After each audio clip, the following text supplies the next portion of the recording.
Today we are going to share an article titled, "What's the Difference Between an Economically Independent Wife and a Man?" and a speech by a second marriage man that has awakened countless women. Let's share together. In our hometown, there's a man who's been married twice and lives a very happy life. After eating and drinking his fill, he often goes around propagating his theory of happiness. To put it plainly, he often says, "Never marry an economically independent wife." What's the difference between an economically independent wife and a man? Women who earn too much money are not suitable. They are busy all the time and neglect the family. You still have to consider their mood if you want another child. Even if she says it herself, it doesn't count. When marrying a wife, don't look at her abilities as long as she can cook and bear children. It's fine. After a day's work, what men want is just a wife, children, and a warm bed. The men nodded frequently as they listened. The second marriage man insinuated criticism of his ex-wife, expressing dissatisfaction. His ex-wife, a postgraduate with a good job, brought a lot of glory to him when he married her. He used to boast everywhere, but within a few years of marriage, his life began to decline day by day. In the early days, she was busy with work and had no time to manage the household or educate their child. She often socialized with male colleagues, which made him very dissatisfied. What's more, after their daughter was born, she worried it would affect her career and refused to have a second child. For the sake of their family's future, he ruthlessly divorced his well-off ex-wife and married his current wife, thus living the life of a household head he had dreamed of. Since then, he has developed a strong hatred for economically independent women and spreads bad words about his ex-wife everywhere. As for his ex-wife, she took their daughter to Canada last year and couldn't care less about the gossip from their hometown. Otherwise, he would have to continue enduring such a man, which would be too pitiful. If a man wants to criticize a strong woman, the simplest thing he can say is, "Are you still behaving like a woman?" Such scenes are found in movies like Finding You. Yao Chen plays Lai Jian, a capable and competent career mom. She can gracefully turn down clients and casually brush off dirty hands that reach for her. She can also sneak home to see her child at every opportunity. He thought she was a model of balancing work and family responsibilities, doing everything impeccably.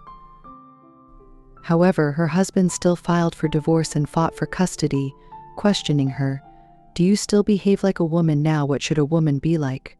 Perhaps in his eyes, a woman should be capable yet gentle and weak, needing a man's protection and obedience to him.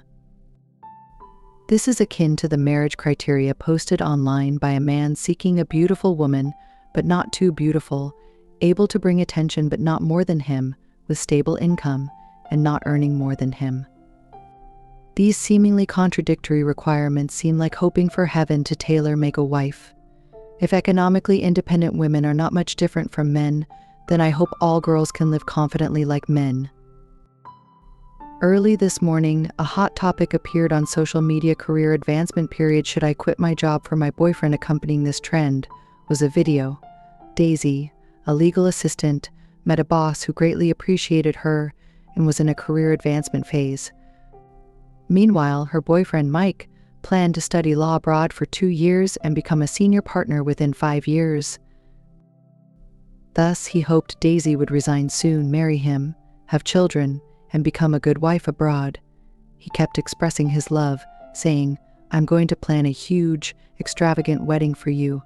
Whatever you want to eat, it's all in this shopping mall." Daisy hesitated to resign and kept postponing it, causing much unhappiness between them. Under this video, many people shouted, "Don't resign. Money won't leave you, but your boyfriend might." Someone asked Mike, "You earn over $10,000 a month. Would you split it with your wife if she quit her job?" He fell silent.